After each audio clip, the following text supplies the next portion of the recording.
Now I'd like to ask Randy to come up. He's got a solstice celebration in line for us today. And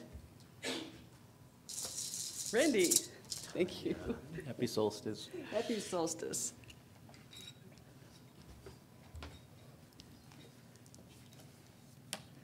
Good morning. Good morning. I see lots of festive-looking people out there. Working on it. I have my my cap on, but I also have my beaded headband here, so just to remind myself.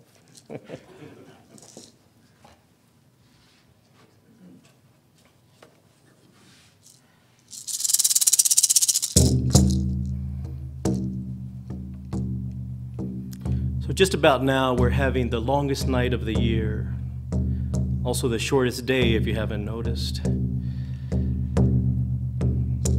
And we start to notice that the days will start to get a little bit longer. I've noticed that the mornings sure are very dark, especially this morning when my alarm went off.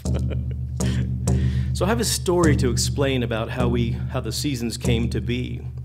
It's about a time when the sun didn't turn around and come back, but the days just kept getting shorter and shorter.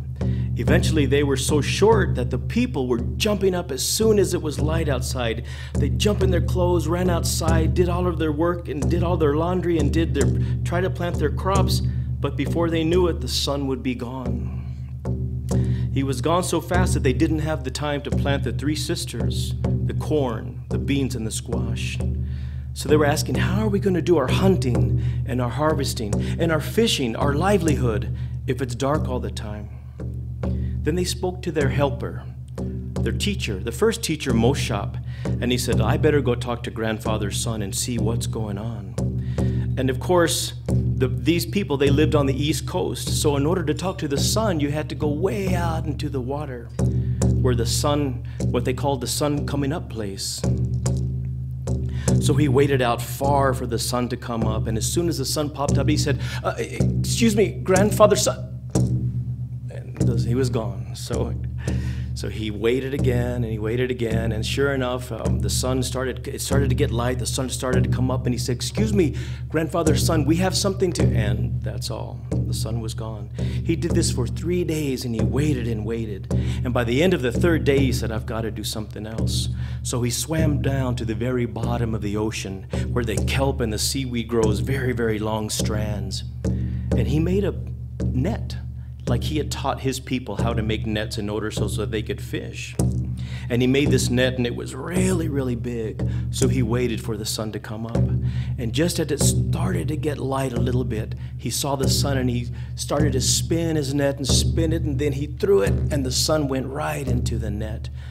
Grandfather's son said, hey, what's going on here? Excuse me, what? Who has me tied up here? So grandfather's son was a little upset, and so Moshe said, I'm sorry, grandfather's son. I've been trying to talk to you for 3 days if you haven't noticed, you know. I have something to tell you. And he explained what was going on, how they didn't have time to do anything, and they were always they couldn't do their crops, they couldn't make their living. And so grandfather's son said, you know, it's peculiar that you would say that because, well, in my experience, when I get up in the sun, everybody's still asleep when I go over the village. They don't come to say bye to me. They don't sing songs to me. They don't tell me any stories. So I figured you guys didn't want me around. So I'm spending a lot more time over in New Mexico where those people really like me. And so Moshe said, So he goes back to the people and he tells them what grandfather's son said. They were kind of embarrassed. And they were kind of ashamed, and they said, you know, we never considered the sun had feelings. So they said, oh, all right. So now they started to get up really, really early, way before he was even light. And they started to sing songs, and they built a big bonfire in the middle of the village, and they threw the sacred tobacco in order to honor him. And all day long they would say, hey, grandfather's son, I got something to tell you, man. And so they would gossip with him, and they would tell him stories, and they would sing songs to him. Grandfather's son said, I kind of like this, man. This is all right, you know. So after a while, he started to miss, you know, the people on the other side of the planet.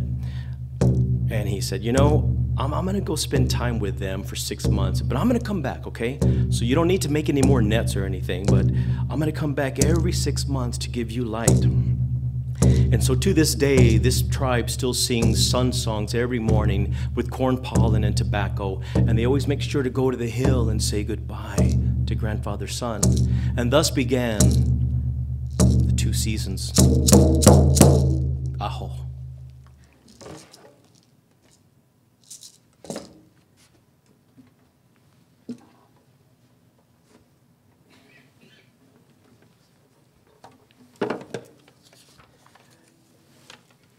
It's pretty incredible when you start to research just how many solstice songs that there actually are, the solstice stories from all over the world. Every culture has them. In fact, the Native Americans, if you ever go to, if you have the privilege of going up to Zuni Pueblo in December, they do something called Shalako, and they just dance, and then they culminate on the solstice day.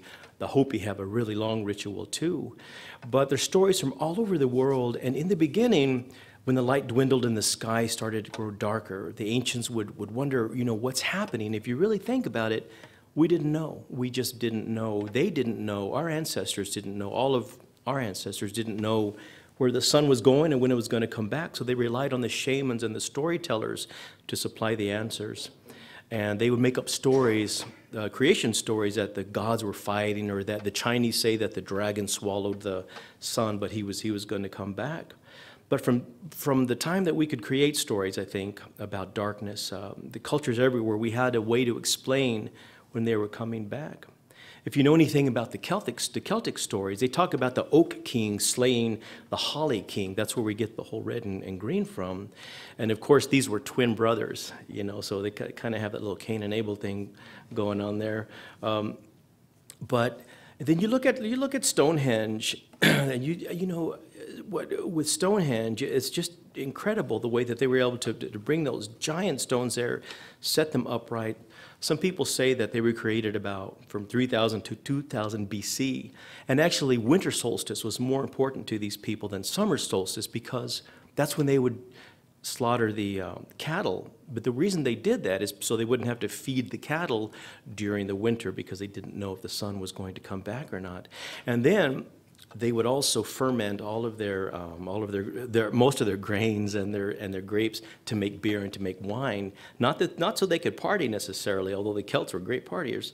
But the reason they did that is to prolong their supply, because they didn't know when the sun was going to come back and when they would plant their crops again, just like the native story that I told you about. I'll do a beautiful song for you from the. This is from the Celtic tradition. It's a beautiful song I came across several years ago called Winter, Fire, and Snow. And it talks about the, it's kind of ruminating on the darkening of days. And of course it's Celtic, so it's all in minor keys, which is just beautiful for us singers, right, Max?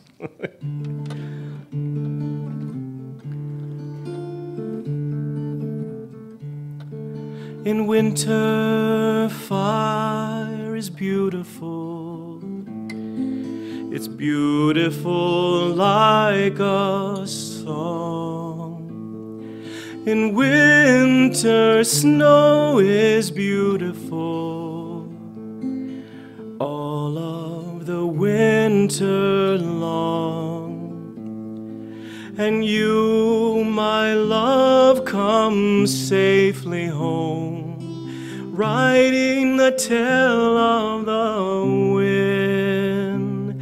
May you always come this safely home, in winter, fire, and snow.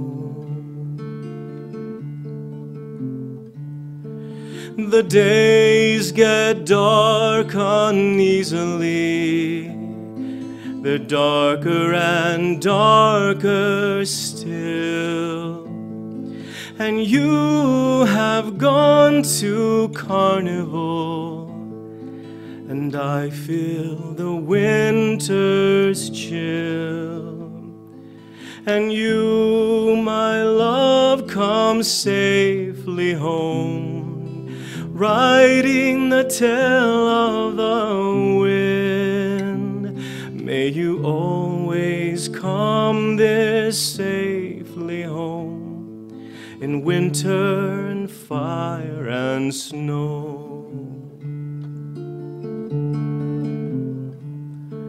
In winter, fire is beautiful. It's beautiful like a song. In winter, snow is beautiful, and I feel the winter long. All of the winter long. All of the winter long.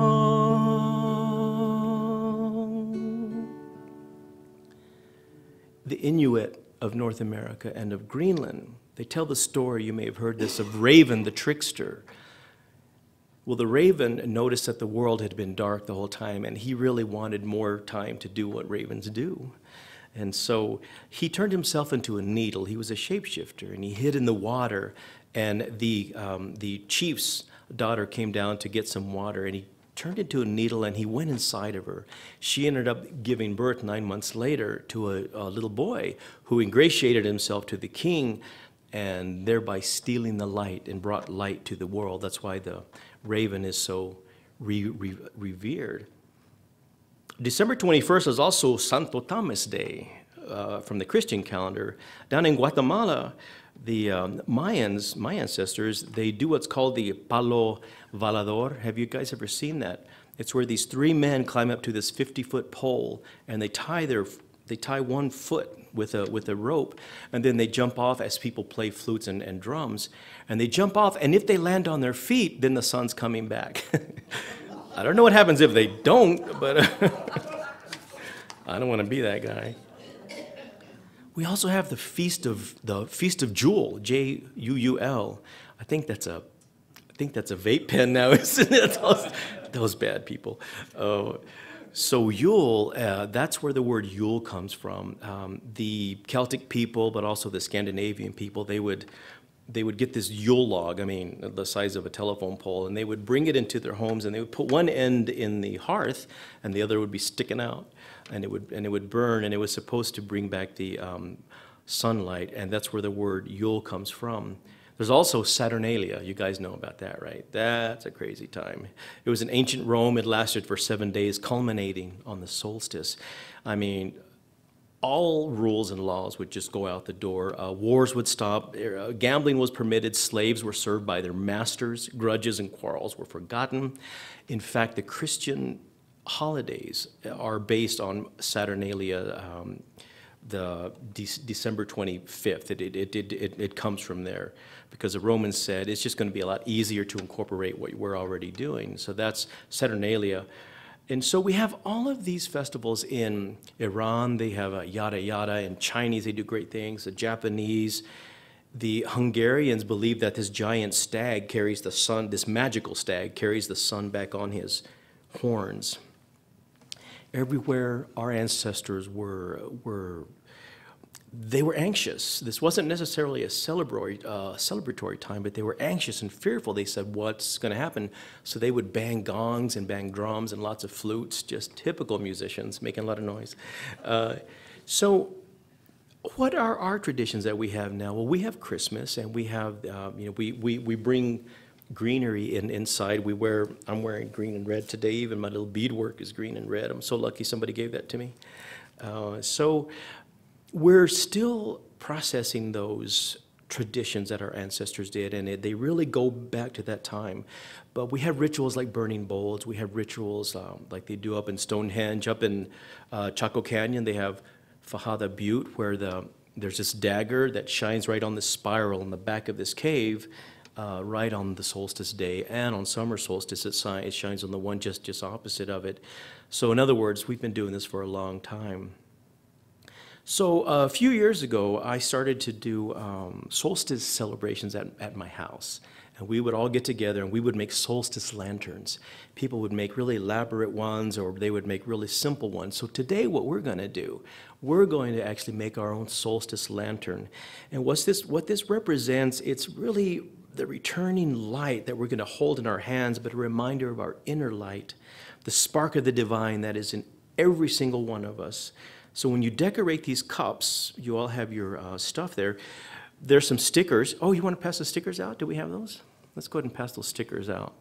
So what we're going to do, we're going to get in, the three of you and this group over here, you're going to get in the clumps of people, the ones nearest to you. And so this is mine. We have markers, and so I've written a lot of things that are important to me, like music and love, and I've written affirmations. You can draw something, you can poke hole, you can do whatever you want, and then you're going to put the candle inside, and we're all going to light it at the same time, and we're going to be in just our inner light's going to get going. So put a sticker on, use the magic markers to do whatever you want, and you can collaborate with other people. Say, look at this sticker, look, oh, you might like this one.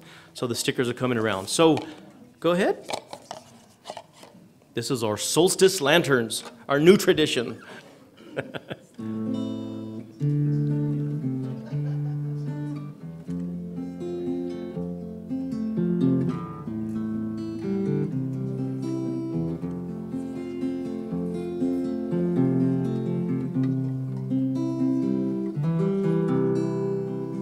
And there's no right or wrong way, so you're not going to be graded.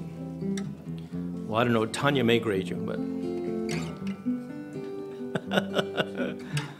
So just put whatever's meaningful to you. Put what you might want to manifest in this next year, maybe. What you want to manifest today, for the world, for yourself.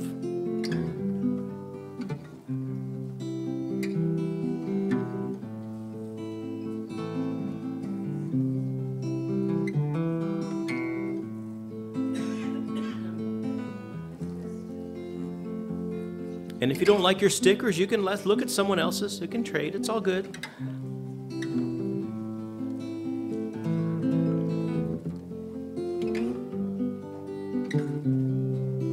You can collaborate.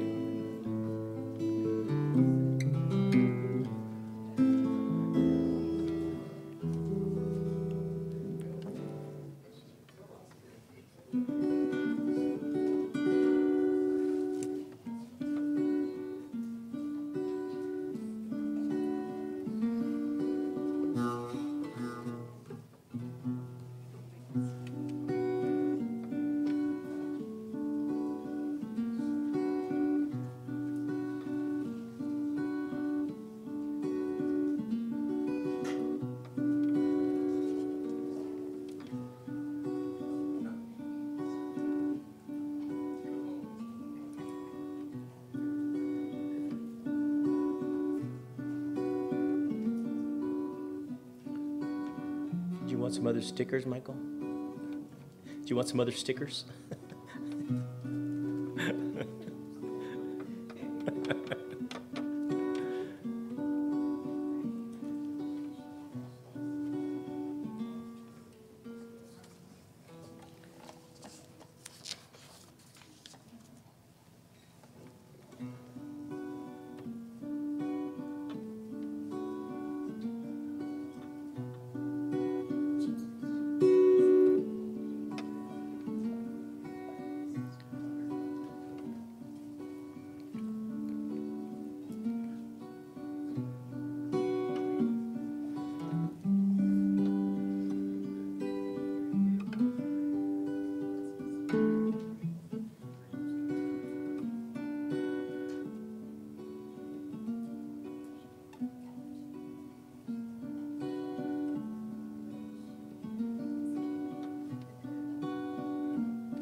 So now I'd like you to go ahead and light your candle. These are electric, by the way. So.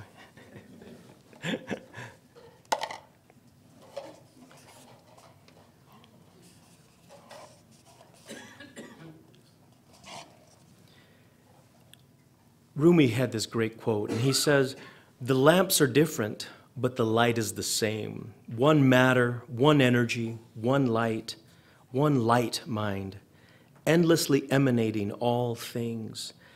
So by lighting these candles, by personalizing them, we're also giving honor to the darkness that sheltered us, to the rich earth that germinates seeds, the caves that harbored our ancestors and protected them from storms and kept their food safe, to the wombs that provided our nourishment. By acknowledging the darkness of suffering, we can deepen our appreciation of life and strengthen our connection to one another. There's a great Abenaki tradition around solstice. They go to each other's homes and they say, "Anhalo mawi kasia palwea walang," which means, "Forgive me for any wrong I may have done to you this past year."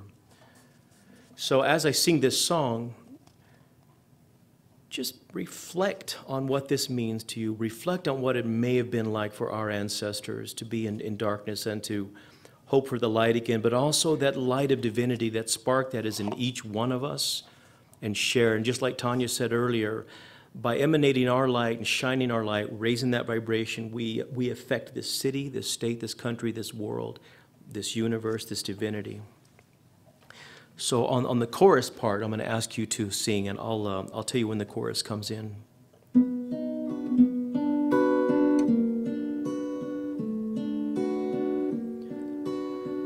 Somebody's crying and no one hears, afraid of dying and no one's near.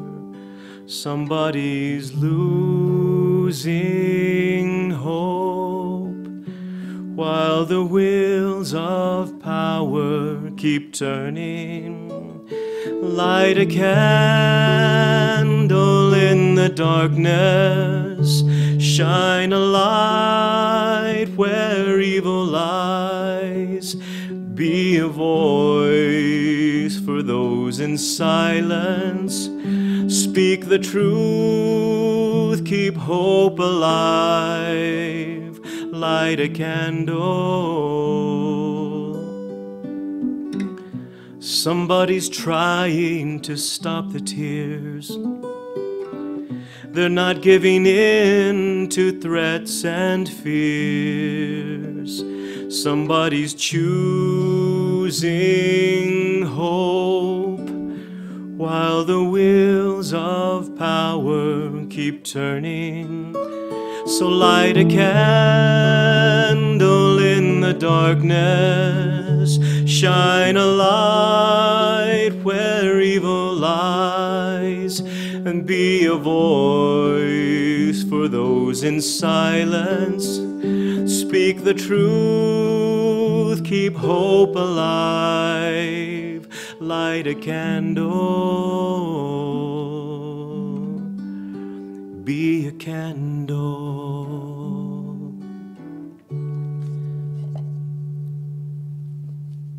So go ahead and close your eyes and get still, and you can keep your hands right on that candle and just let it shine. Let that solstice lantern be your lantern for others too.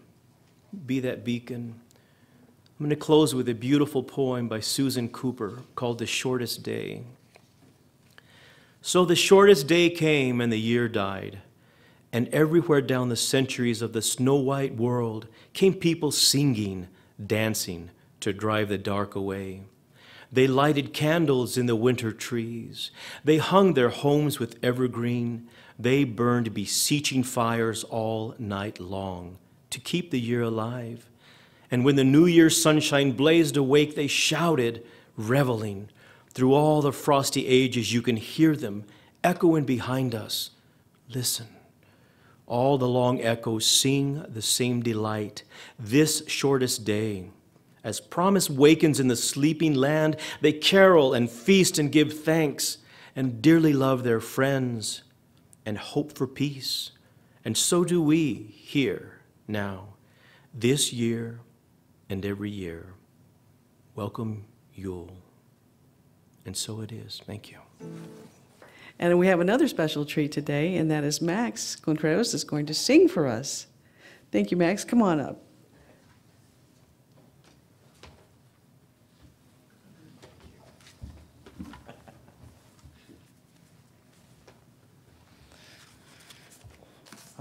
Thank you for having me here. I'm going to sing Gesu Bambino for this song today.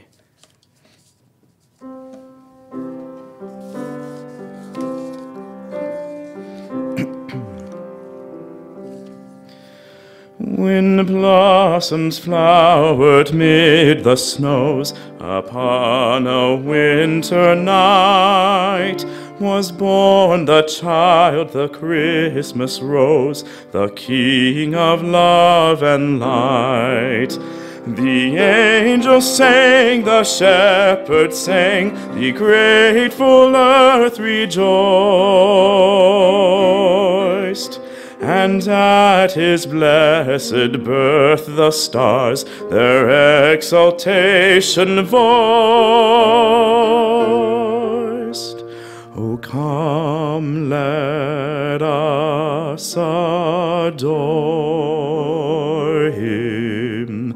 O come, let us adore him. O come, let us adore him, Christ the Lord.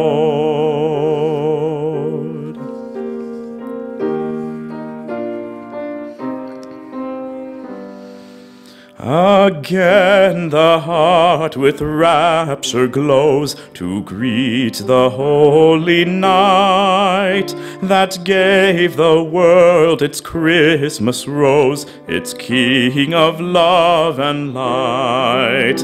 Let every voice acclaim his name, the grateful chorus swell. From paradise to earth he came, that we might him might dwell. O come, let us adore him. O come, let us adore him. O come, let us adore him, Christ the Lord.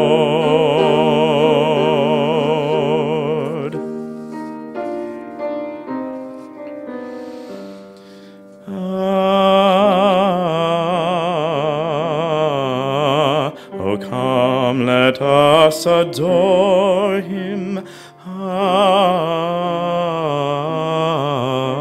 Adore him, Christ the Lord. Oh, come,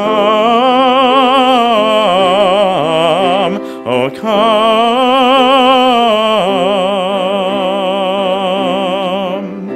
oh, come, let us adore him.